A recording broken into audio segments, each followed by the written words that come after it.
Mine into the Dropbox. Get that flash drive? Yeah.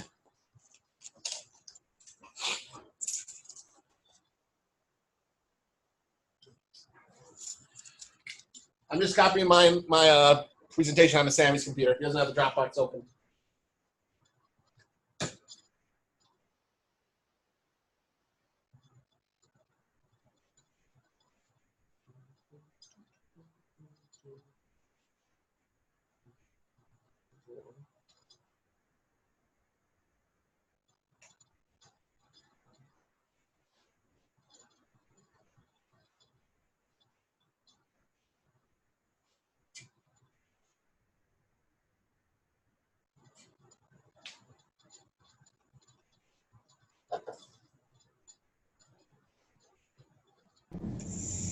Okay, we lost one of our microphones. Can you guys hear us again?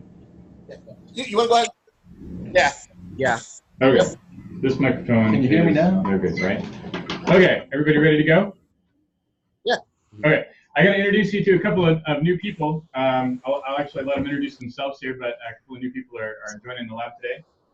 Cool. I'm Ryley Harris. I'm interested in drone research for my master's thesis, and I just thought I'd tag along today and hear what you guys are working on and try to get some inspiration. So if you have any questions for me, just feel free to ask.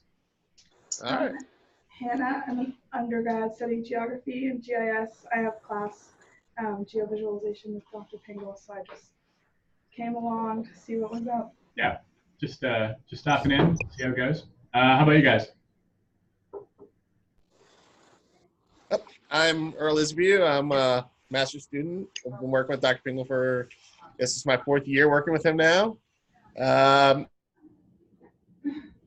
Boat sensing, and my project is I'm working on using drones for tree height measurements. I'm Sammy Mallow. I'm a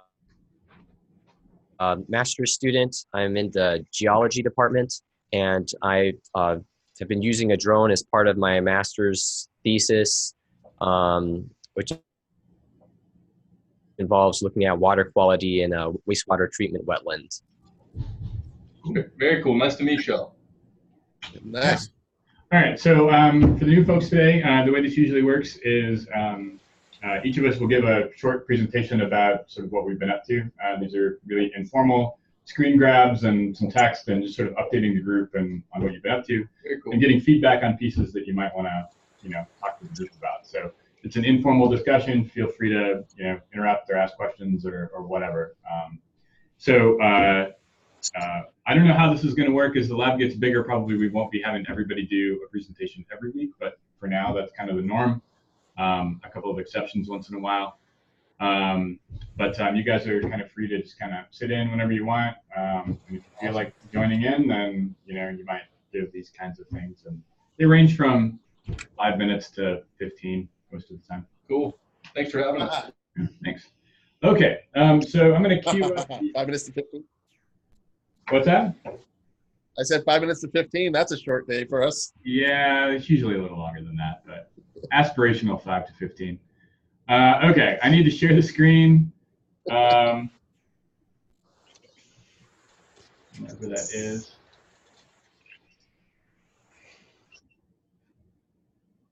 Oh, now I forgot where it goes. There we go. Okay. You guys see that? Uh-huh. Okay. So this is what I got for us today. We've got to get moving on it, I guess. Okay. So you know what? Here, I'm gonna pull this up on disk rather, because I've got a couple of animations in here that I think Dropbox is gonna freak out about. Can you guys see that? Did the screen go over? Can you guys see me clicking through slides? No, I just see one slide. Okay, let me stop the share and redo that.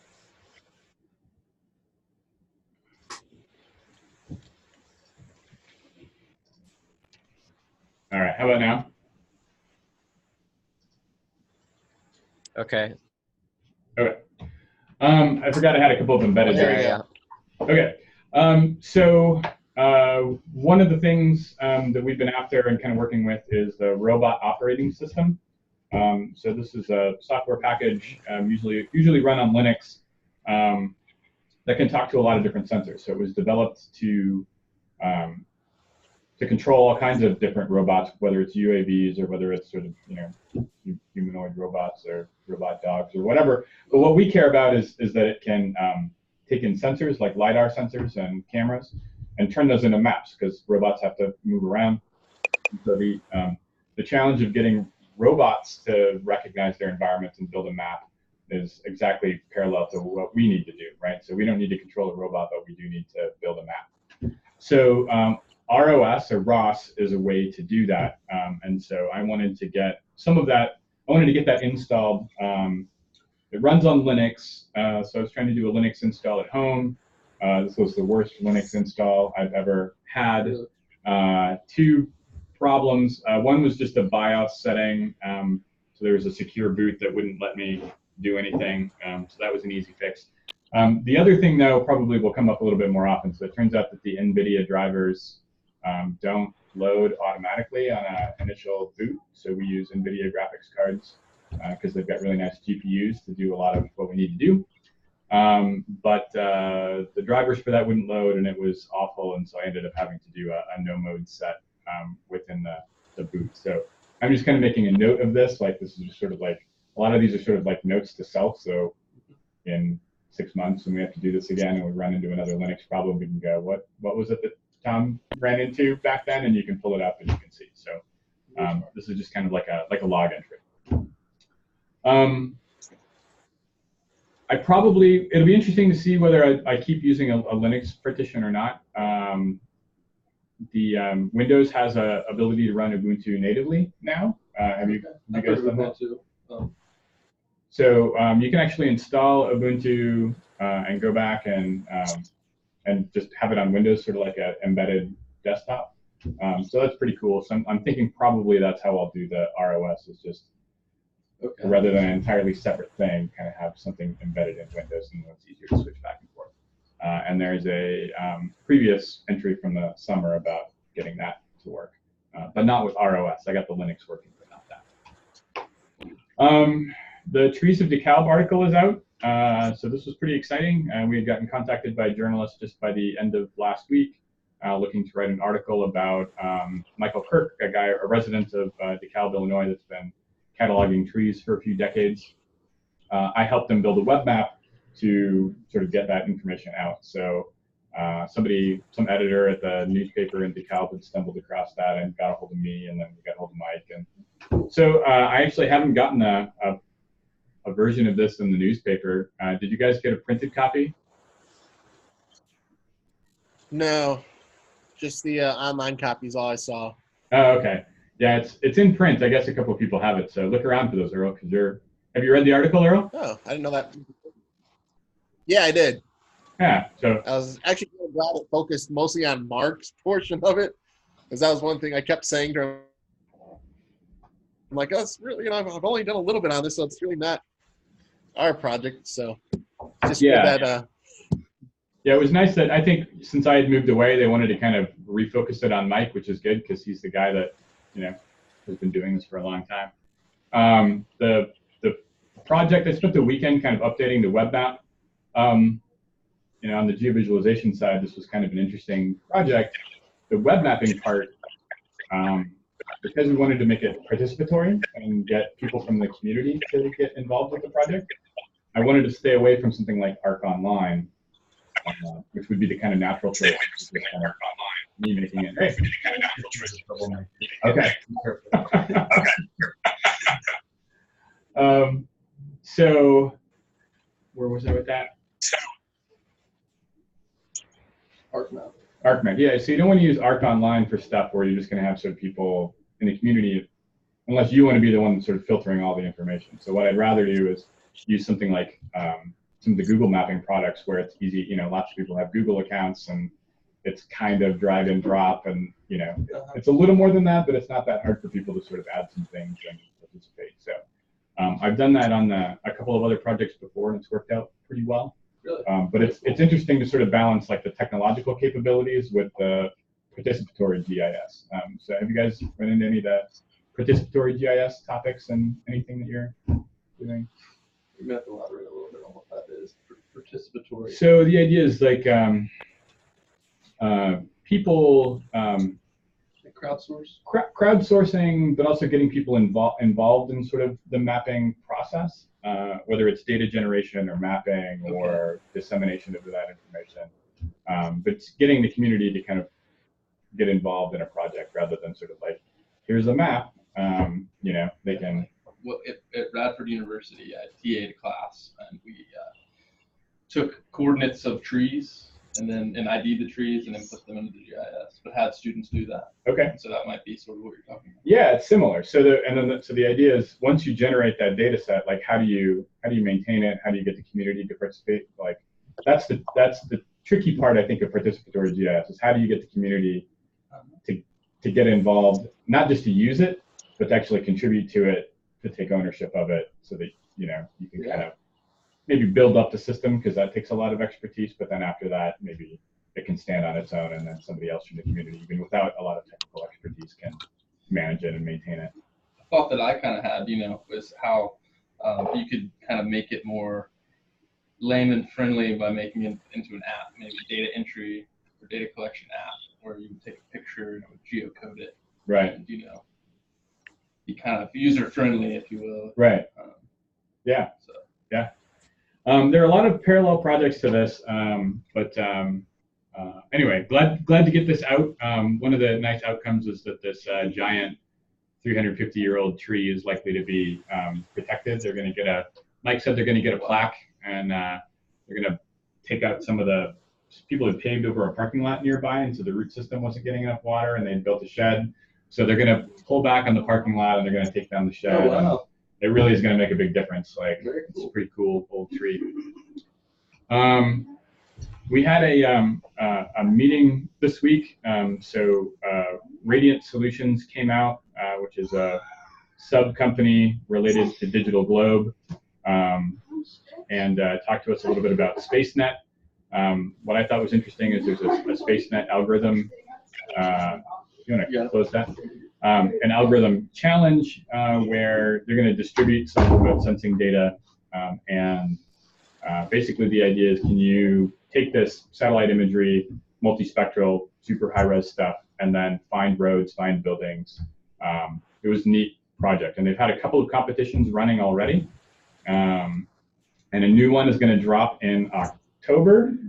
So I think within a week there's going to be high-resolution oblique imagery of 4 cities, and the idea is, can you take, so a lot of remote sensing problems are sort of, they're already ortho-corrected, right? You're sort of top-down view, and you don't have to worry about any of that. And this is trying to leverage, like, okay, what if we can get sort of like a side view shot of it? Can we still pick out buildings? Can we still pick out roads? So it was a neat, it's a neat idea. There are prizes to be won for top entries. But there are specific prizes for graduates and undergraduates.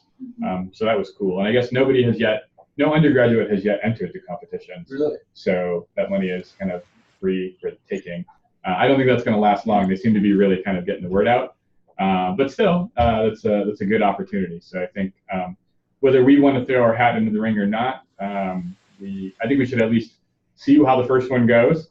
And if it seems interesting, then maybe that's something that we can pursue.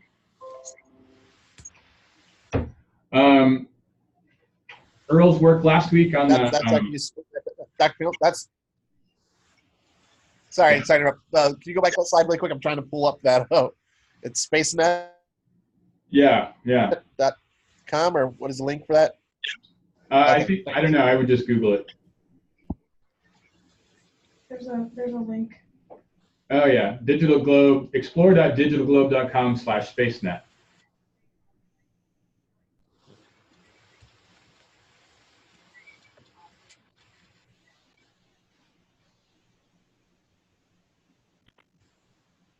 All right, thanks. All right. Earle's work last week on the watersheds was pretty cool. So Earle had put together some puzzle piece 3D printed watersheds that took a little bit of work to generate.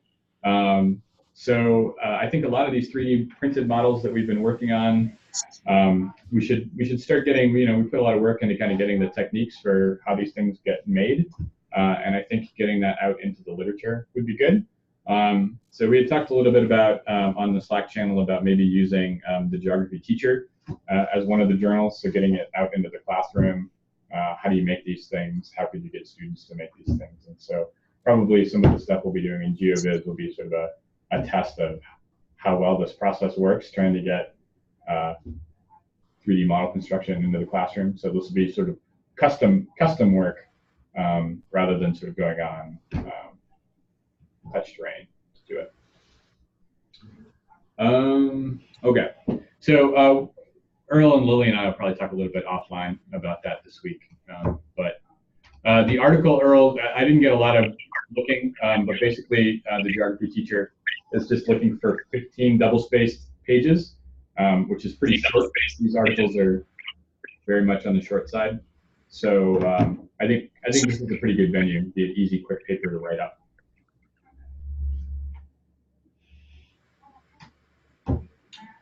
All right, so one of the projects I've been working on for a really long time is getting our lab archives posted. So we've been doing these lab meetings for not quite a year, but we've generated a lot of material. So that's, we meet for an hour or 2 hours once a week for almost a year.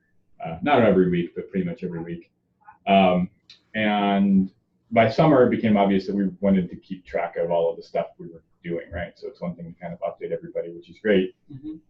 But to make it an archive that you can go back and sort of figure out, how did Sammy solve this problem? How did Earle solve this problem once you run into it 2 months later is kind of key. So I made a good effort at that in the summer and then kind of changed my mind about how I wanted to do it. But I've got the last 17 sessions posted. I've made tiny URLs for these. So I don't know if these are gonna, screen sharing is kind of weird. So I don't know if this is gonna come up or not, but.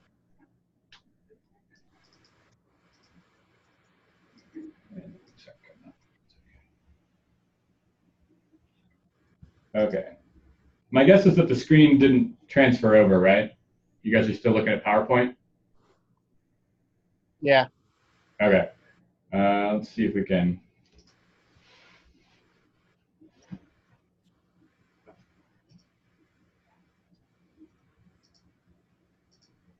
Okay, so this is a Google Doc that's got a summary of everything that we've done back through. Increase the size of that. Wow.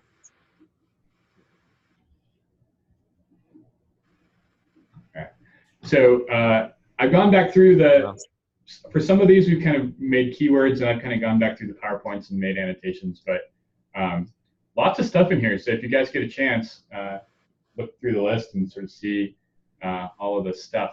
So I made this is one thing. We've got all of the lab meetings.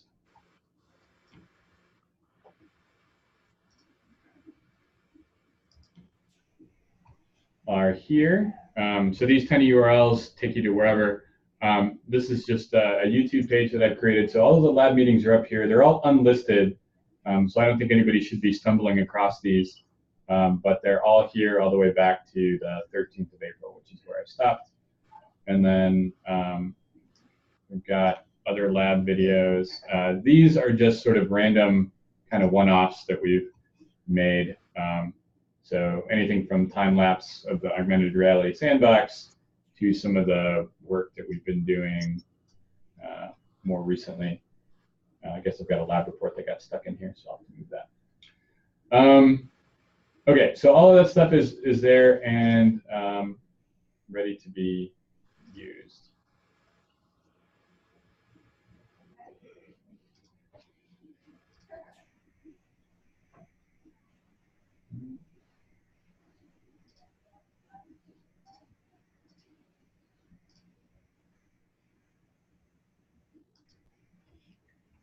Okay, The other fun thing that I did was take all of the text from those and put them in a word cloud. Can you guys see the word cloud? No. Oh. You still see your tiny. Oh. There we. Whoa! Wow. Tom. How about now? You guys see it now? Yeah. Yep. Okay. Yeah. So I think this is kind of a fun way to see what we've been up to. The names show up because they're in the log, and then yeah. Kind of awesome, right?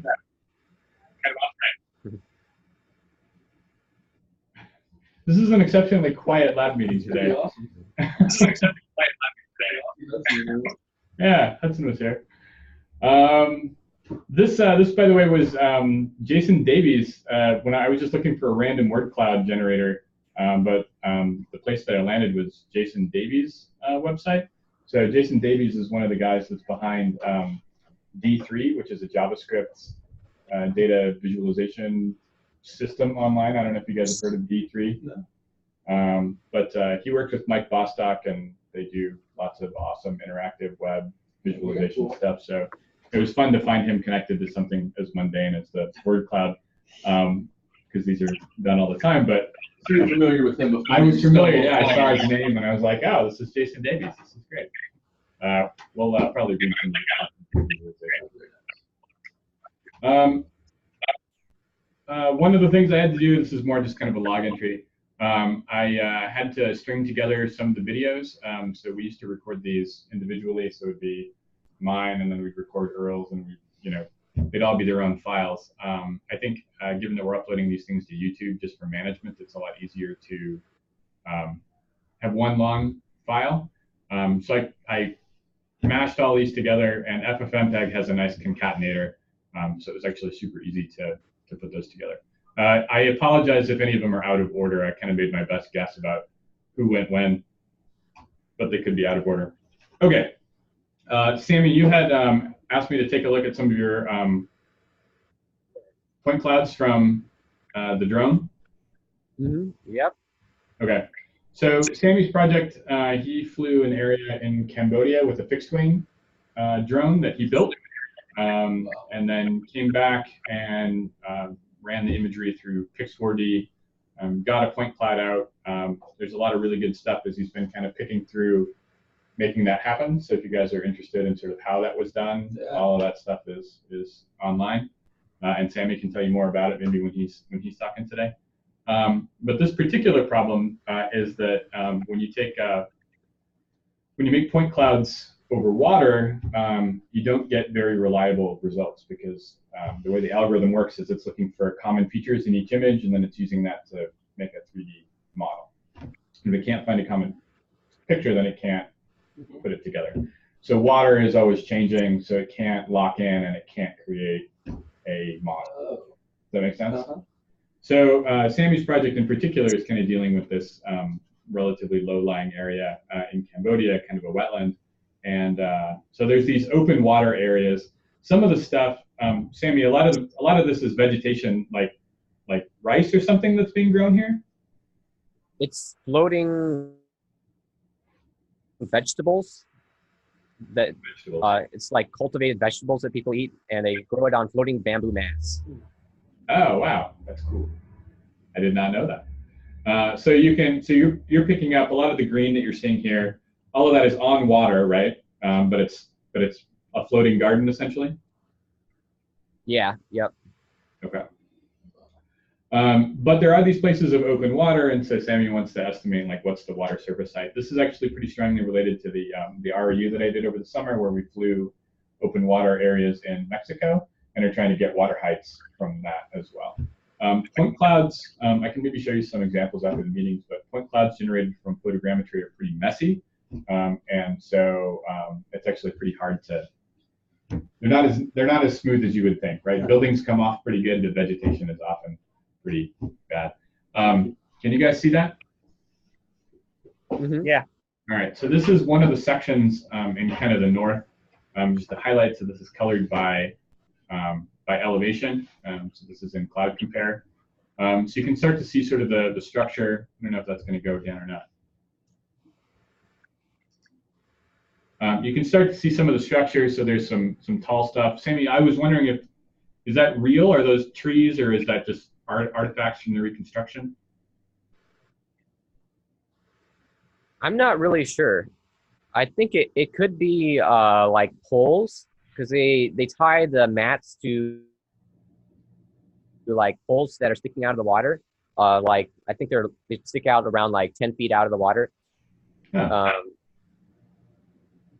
But it could also be noise. Okay. It's interesting to me that it has this kind of underneath, you know, this understructure. Yeah, so that's common too for point cloud reconstructions on water. So those are errors where it's projecting something under the water level. So you can imagine like a reflection, right? That's kind of essentially what's happening, is you're getting reflections making wrong structures. Yeah. This is one of the areas, and Sammy had wondered if I could. There was a paper that came out a couple of years ago talking about how to do this with LiDAR point clouds, and I had written that algorithm up. The way that algorithm works is it finds these. It's pretty easy to find the open areas and to identify them as things. But it's a little bit harder to fill them in. The LiDAR stuff would just look for the minimum on the edge and use that to fill in the water level, because you just assume whatever the minimum was is probably the water. But in this case, because that other do that, right? Like there's mistakes that have been made. So if you just take the minimum, you're going to systematically underestimate the water level. So I pulled up the histogram and compare, and it looks something like this. So the boundaries there, where that blue arrow is, -5, where the red arrow is, that's 6 meters. So that's a 11-meter difference between them. Yeah.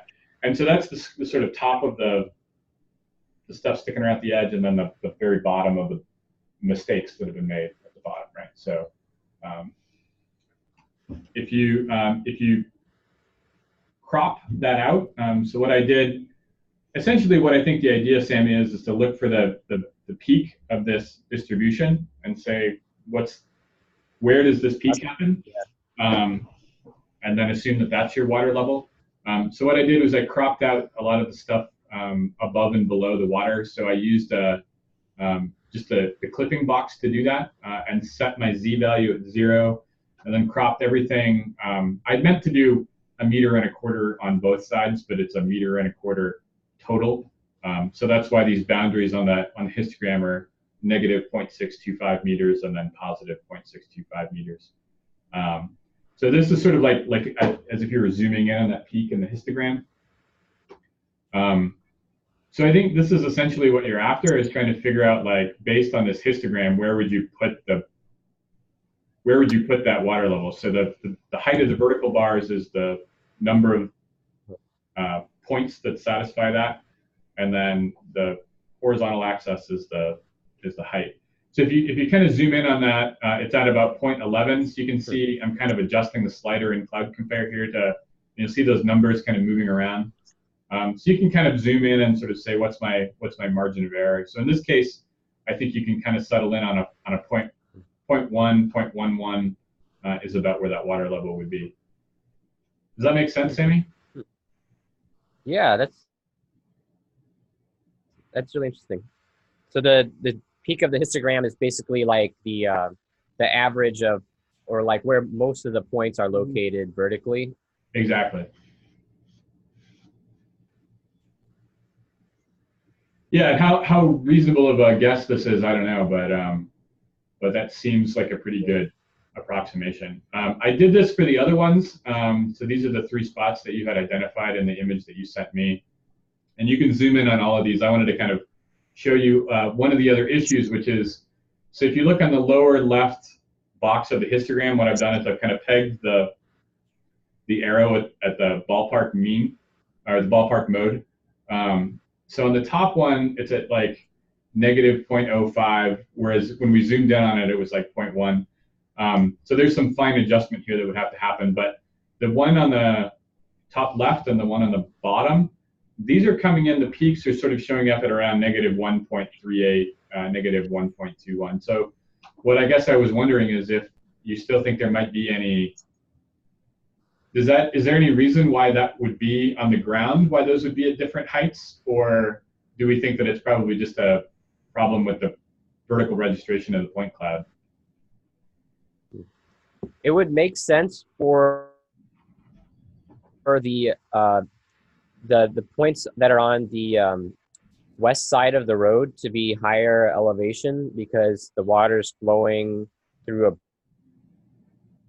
bridge to the east side of the road. But you said that both of those, did you say that both of those other measurements were about the same?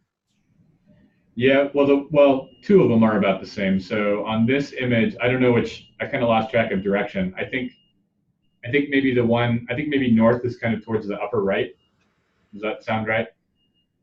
Yeah. Yep. Yeah, so the two southernmost ones are the ones that are coming in at about -1 meter. Huh. Okay. I think that's probably has to do with the error then. Okay. Well, if you can kind of follow along with how I did it, maybe you can take a closer look in Cloud Compare this week and see what you think. A lot of this was really, it has a lot in common with the stuff I was working on the REU. So I think that the REU paper topic is essentially going to probably focus on this algorithm problem, like how do you find the water level based on the photogrammetry, given how messy a point cloud that comes out of photogrammetry is. So I think essentially we can fill this in. I picked out a piece of Chen algorithm here where he's talking about this, and it's, this is a pretty simple way of doing it, and sort of talking about this is very accurate.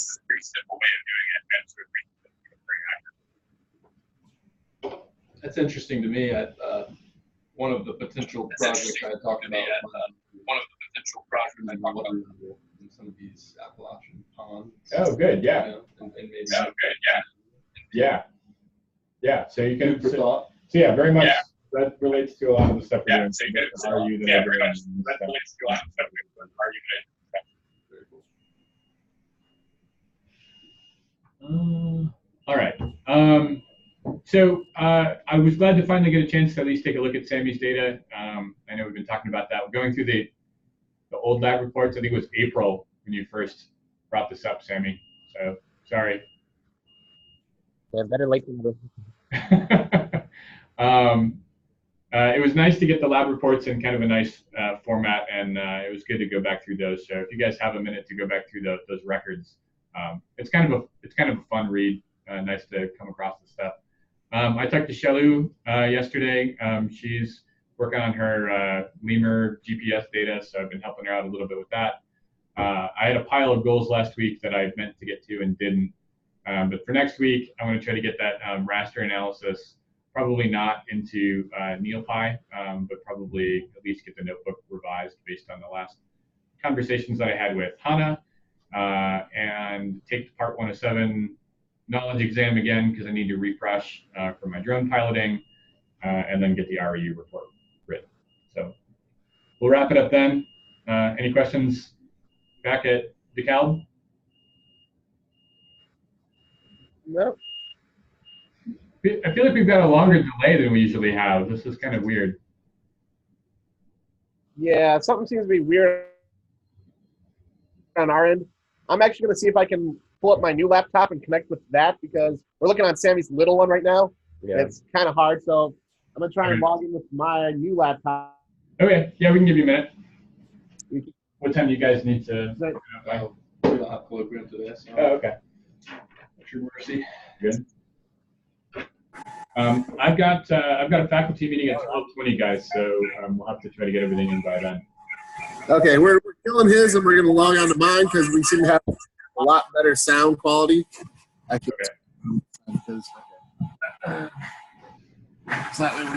Drones. Those are cool. The one on the left there is the one that we we bought from a company in Aurora. And the next two, we started doing. I got you there. Right is the last one I designed. We're going to resurrect that one here. Got all the parts for it if you guys are interested in helping out building it. Really? Yeah, I'd love to learn. Like the trophy wall. Yeah. Steve, can I eject my USB? Oh, yeah. Make sure everything's closed on it.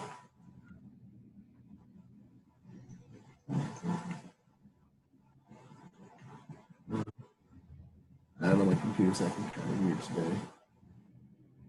User. Oh. Always funny looking at yourself on the camera. Weird. Especially if it's like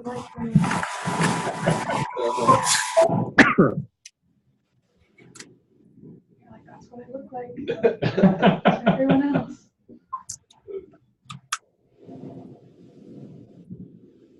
Okay, I think a little bit better there. Can you hear us better now? Yeah, the audio is a bit better too. Okay, good, good, good. All right, let's get you guys in there.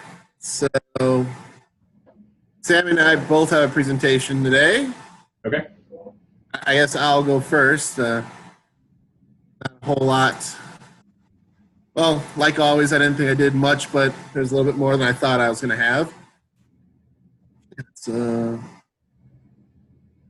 share the screen.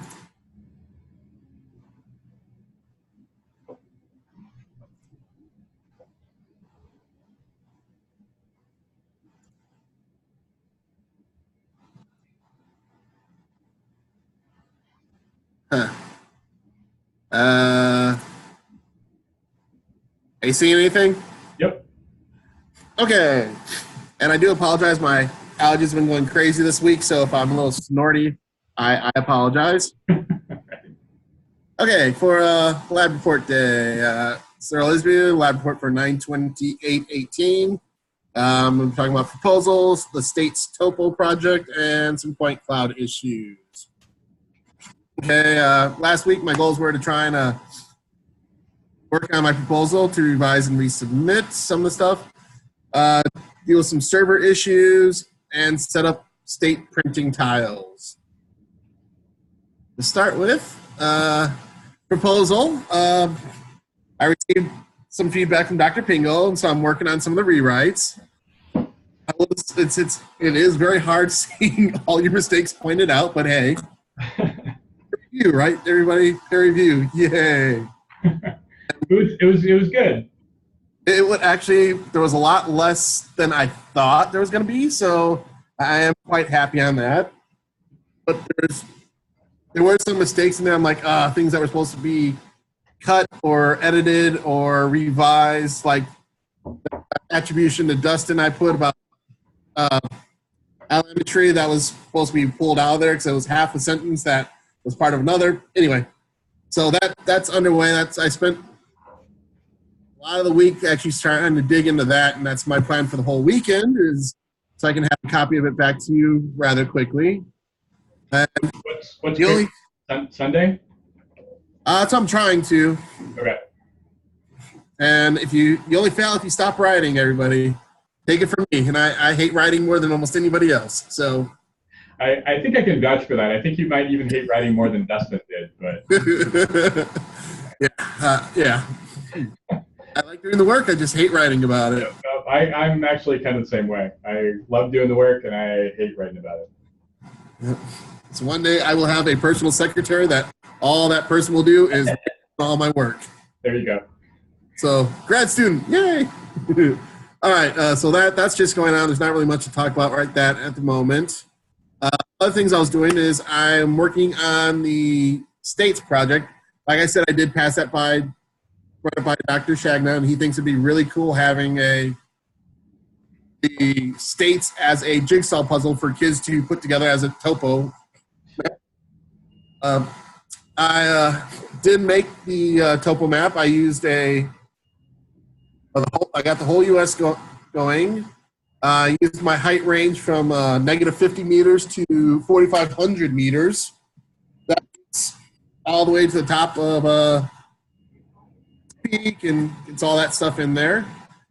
The scale I'm working with right now is a 1 to 5,250,000 scale.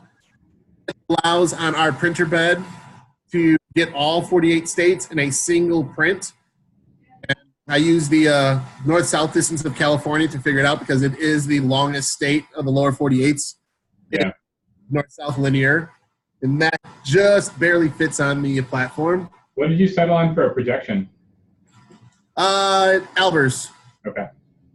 I did do Albers. It does give a little bit of oddity because we do have the curve in the Albers. Yeah. So tiles don't sit square and flush and nicely, but it's to be expected and can be dealt with. So how are you going to handle so this is one thing that I hadn't quite worked out. How are you going to handle like the negative areas? Well, I'm glad you asked that. Come on, lights. Those lights are on a sensitivity timer that are like It's not sensitive enough. You just stand up and flip your hand. Yeah, pretty much. Where's my beach ball? There's the beach ball over there. Okay, so I have actually been looking at that, and I figured, you know, a negative 50 meters would be a good amount for a lot of areas. But then I started working on the California, especially because I figured that's going to have the most elevation change of any one particular state. We have Death Valley all the way up to some of the Sierra Nevadas, and negative 50 is still giving me problems. So I may have to actually set my negative scale even lower. But yeah, but then you got to build up a base around it to make the coast work. Yeah, it'll be a little tricky. That's the big, it's the only problem I'm having. We're going to actually have to have that negative base there. We're going to have to elevate everything up by 200 meters, it's looking like. Yeah. Show that true depth, unless we go ahead and say, oh, that's just below sea level, which I didn't want to do. Well, it might not be the worst thing. I mean, nobody's going to know. Right? 50 meters in the scale of California is not going to even show up, probably. But well, the problem is it makes that a hole. Yeah, So if you get that worked out, then I think the next thing to do is going to be to print out something like super flat, like Florida, and then see how that's going to compare. It'll be interesting to see how tall. You have a sense of how tall you're going to make California? Well, actually, I've been pondering this all week, and I was trying to run a print last night that it didn't work. You'll see that in a second. Let's see.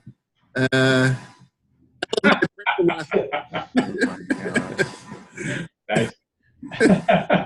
Yeah, so I waited around until the first layer had gotten prints. I'm like, okay, cool, we got adhesion. And I left, and when I came in this morning, this is what was waiting for me. Yeah. So the first layer gets deposited, and usually it kind of sticks to the thing. But if it doesn't stick, then you get this is like called spaghetti. So you just starts. This is my first layer. Nice. What a mess.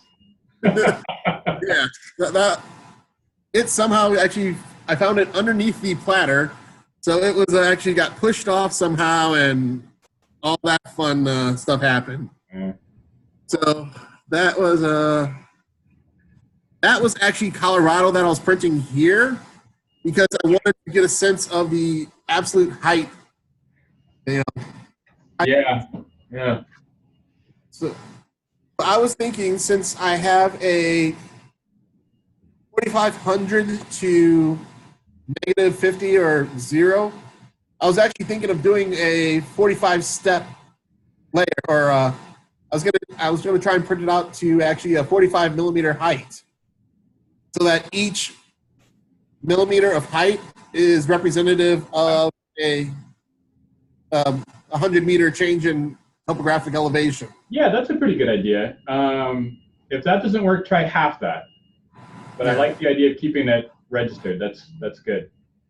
Yeah, tossed around a bunch of different things. I'm like, that way at least we can have a nice, the print itself becomes our total lines.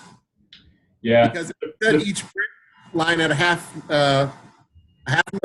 millimeter, that's 50 meters of elevation change, pretty much. I think the tricky thing is going to be Florida. Like huge sections of Florida are going to be under 45 meters. Yeah. lots and lots of it. Yeah, you can see on here it is very low. Oops, sorry. It is very low. I wanted to try and get a Colorado and a Florida printed out together and see how that looks. That's got the maximum elevation and the minimum elevation right there. Yeah. Okay. Cool. So yeah, I did get each one of the tiles and separated out. I did that the other day, so that's going. We'll see how it gets. The only thing is, it does make the pieces actually rather small. Yeah. So the only thing, the whole thing itself, maybe a meter. This whole country might be a meter long, meter and a quarter, about that. It's small enough to fit on a table. Yeah. When you did California, did you put it at a 45-degree angle? No, because the tile itself, it's that square tile. When I put it at a 45-degree angle, the edges of the tile were off and it would not allow me to set the print. Okay. So I actually just used it in the Albers projection. The tile is square and yeah, I don't have a copy. Is the southern, how far is it from Texas, from the top of the panhandle to the bottom? It is just slightly shorter than the length of California. Okay. All right. The whole state of Texas fits perfectly in one square. Ah, excellent. Yeah. Cool. A lot of fiddling around and small incremental changes, but the entire state of Florida, Texas in one, and everything fits. I realize I'm making too many comments here, so I should probably move on. Okay.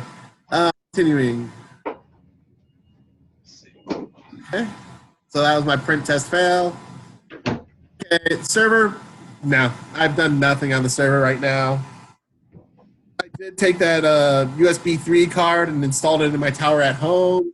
I did return it for cash. I got to wait until I have a little bit extra money to use for a new USB 3 card for the server. So that's going to have to wait for a little bit. Okay. Tree clouds. Now, I've been playing around with the point clouds for the trees and taking on the report you did not last week, but the week before, with the different resolution levels of the clouds. I had been putting them out all at the low level for size low level. Yeah. For for the cloud for the historic North District, that gave me a point total of 13,400,000 points. So that gives me that type of quality resolution. Yeah. I went ahead and actually ramped it up to the two next higher levels. So for the optimal setting, that's giving me a point cloud of around 212 million, which is this one here. Wow. There is noticeable difference in the quality. I mean, so can you hit the light over there, Hannah? All right. So this is actually a point cloud, right, Earle? I mean, this is a cloud. Yep. Yeah. Really? So that's not an image. That's total three-dimensional. Photogrammetric? Yeah. Really? Yeah. That's impressive. Cool. That looks great, man. yeah. And I did put these into Oculus Rift. The low density, you can see it, but you really lose a lot of it going in. The optimal density, it looks really, really good. Cool. Getting some lag on it. I also did the high density, which gave me 900 million points. Yeah. That's a I lot. will say I giggled like a school kid. I was like, ooh. 1 billion points. million. I did get that loaded into Cloud Compare, and you really can't.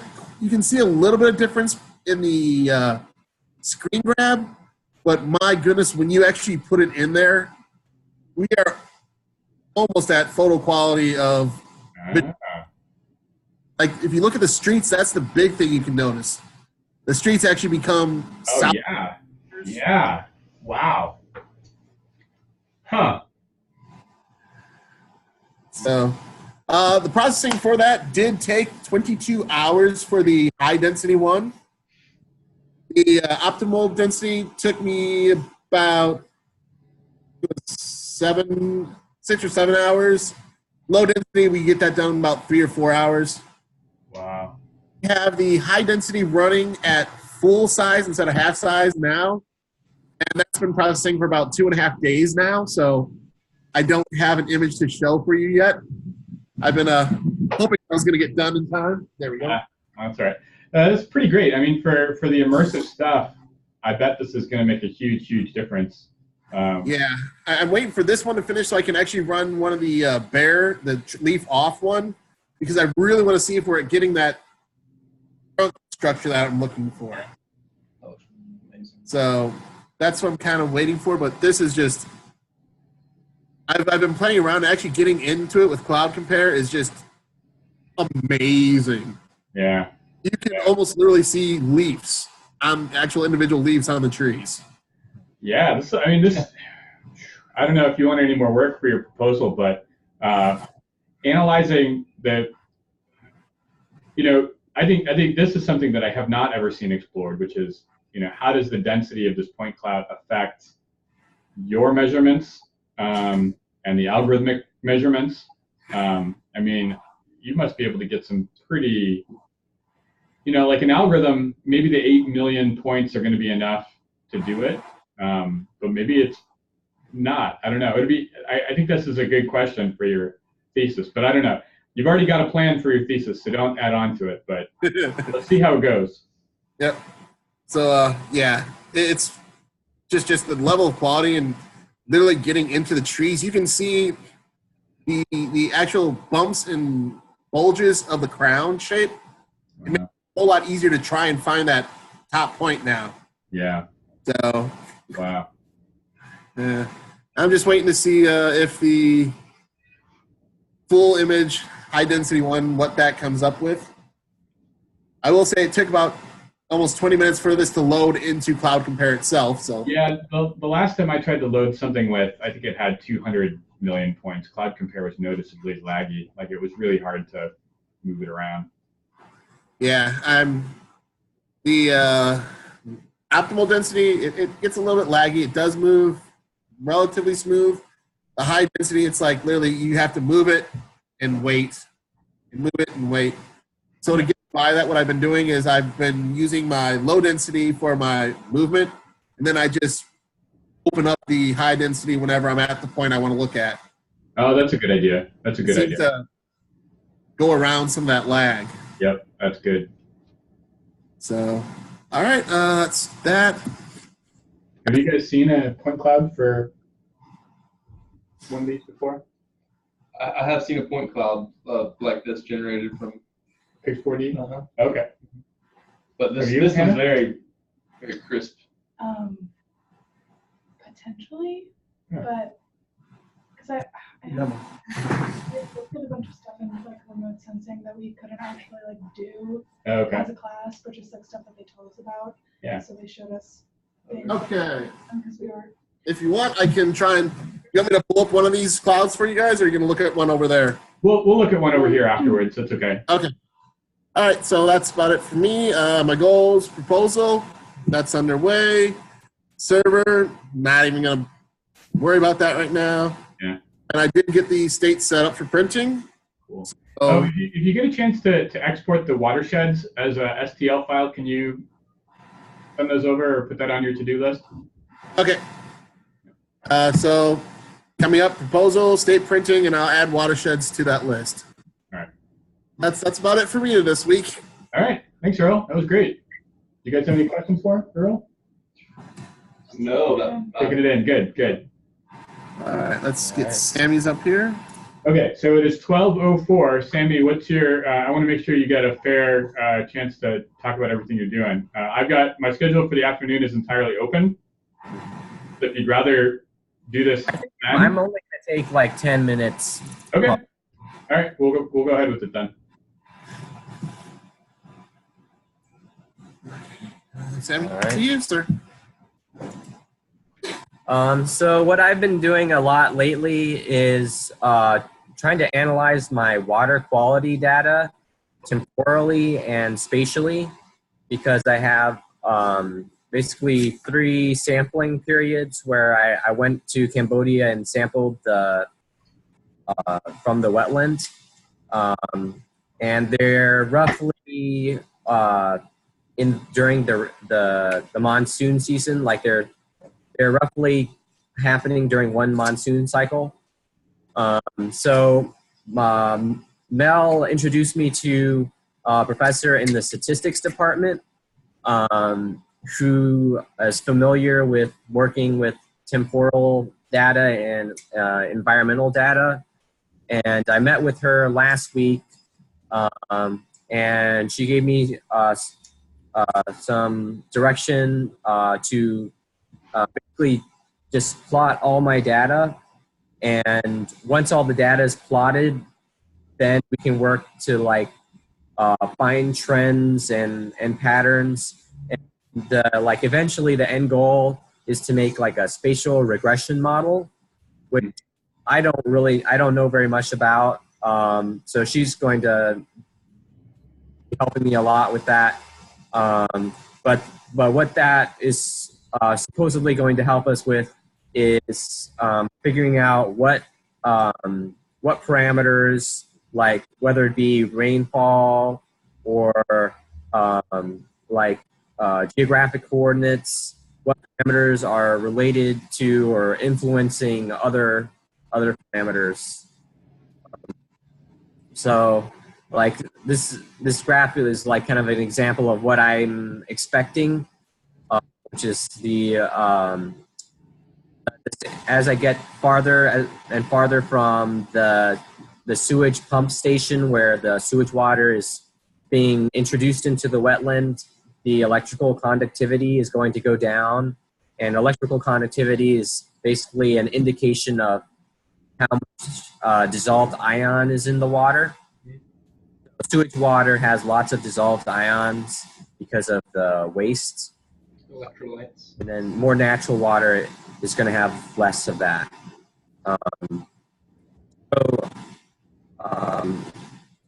Pretty cool. I also made some maps over the summer. These are over the summer. What I did over the summer to give a sense of where my samples are taken from, like where they're located in the wetland. Mm-hmm.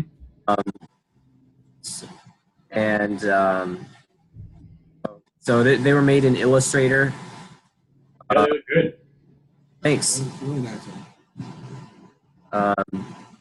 Here's the graphs that I ended up making in Excel, which after making them, I can understand why lots of people don't like using Excel for analyzing scientific data. It's tricky to find get it to look the way that I wanted them to. Yeah. So anyway, this is basically showing the sampling periods on the x-axis and conductivity on the y-axis. And it looks like there's a trend here with things dipping in August. So we're going to look at that further. And then with the groundwater, things look generally more stable. Here's just another plot with another parameter, dissolved oxygen. And here's another plot with oxidation reduction potential, which has to do with whether the water is more oxidizing, like you have oxidizing conditions or reducing conditions. And all roughly correlated to how much pollution is in the water. And then here's pH, which probably it looks like it's not really meaningful. There's not a lot of analysis that I can do on it. The other thing I'm working on is I put 2 water level transducers, pressure transducers in the wetland. They basically measure the pressure of the water column above the device, which gives you the level of the water in the wetland. So these were measuring the water level every 5 minutes for about 5 months, which gives me around 23,000 counts of observations, which from my experience is still workable with Excel. So I think I'm going to use Excel for managing that. What I basically need to do is just put them all into one chart.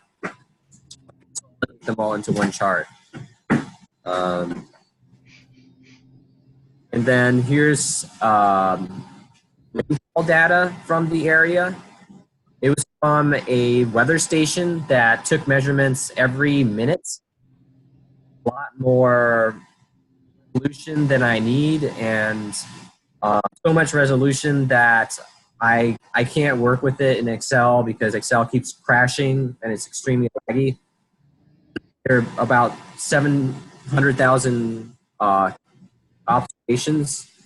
I was able to cumulative rainfall plot it out, but I had to perform the Excel function 20,000 counts at a time, which is very time consuming to go all the way down down the spreadsheet like that.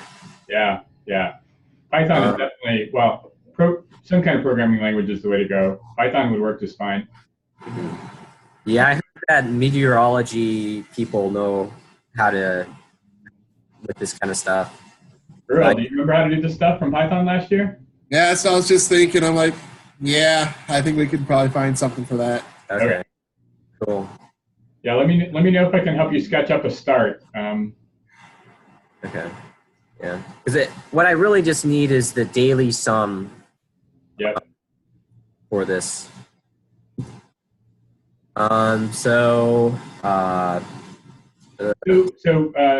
Yeah. Sammy, the package in Python that you'd want to play with is called pandas. Panda? Pandas, P-A-N-D-A-S. Okay. No loops. I hate loops. Yeah, don't do it with loops. Look, there's a really good data analysis book written by Wes McKinney on data analysis in Python. It's pretty easy to get through. And you don't even need to buy the book. There's a ton of good stuff online, but I have a copy of it somewhere around here. Okay. Great. So some things I'm going to be working on this next week is getting that precipitation data into daily sums and continuing working on statistical analysis of my water quality data.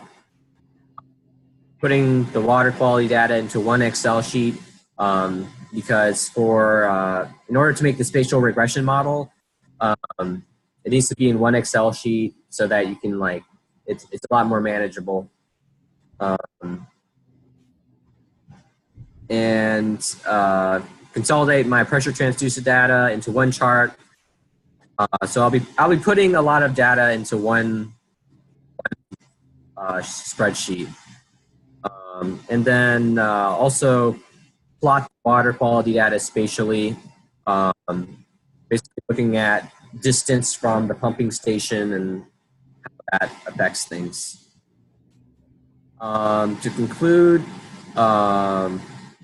just some things I noticed, it looks like the surface water electrical conductivity is more variable with time than the groundwater electrical conductivity, which makes sense because the groundwater is more isolated from precipitation, which is going to dilute the water. I am suspicious that some of the patterns that I'm seeing may be due to the fact that I recalibrated my instruments during every sampling period. So I'm gonna look into that just to make sure I'm not seeing some kind of pattern that isn't really there. Yeah. So that's all I have for today. Okay.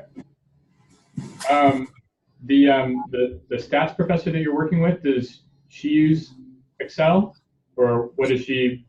She's uses R. R, yeah. Okay. Yeah, I think if you're starting from scratch, R is a good place to start. And in a lot of ways, it's easier to work with data. So Python is what I use, but that's because it meshes really well with a lot of the other stuff that I do. But I think just for statistical analysis, R is probably better. Okay. Yeah. Would you say one is harder or easier to learn than the other? I think they're probably about the same. Do you guys know? Is it just coding? Yeah. Whether you're using R or Python? Yes. Script. Yeah. So, have you done either? They, like within the GIS department, they have you take intro to programming in Python, and then the next class offered after that is in R. So I think they kind of assume that once you know Python, it isn't going to be too hard to work with R. I think Yang is teaching an R class in the fall. Yeah, so keep an eye out for that. Yeah. Okay. Well, thanks guys for your for the time. Definitely. Very inspiring. So I appreciate y'all sharing. Yeah, good introduction to the wide variety of stuff we do.